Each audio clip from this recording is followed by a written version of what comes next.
Mga brothers, ang version 2 ng Samurai 155 ng Euro motor na may presyo na 88,900 pesos.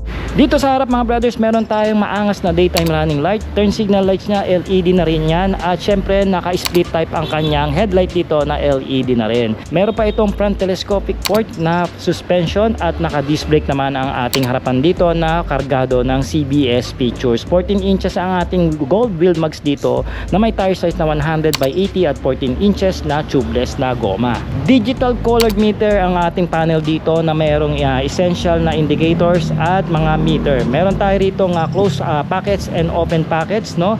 At nakakilis po ang ating ignition dito mga brothers. USB charging port, malapad na floorboard at meron itong utility hook. Mababa lang ang seat height niya mga brothers na 775 ang kanyang taas at makapal po ang upholstery nito. Ilalim nito mga brad, meron itong mga 15 to 20 na liters ng U-box at around 6 liters po ang kanyang tangke. Dito sa likod naka-LED ang ating taillight at turn lights natin dito LED na rin. Naka 14 inches din tayo rito ng mga brothers na 120 by 70 ang kanyang tire size. At syempre pa naka-disc brake ang ating preno rito sa likod na may CBS features. Single shock naman ang ating rear suspension dito mga brothers at meron tayong single exit upright muffler.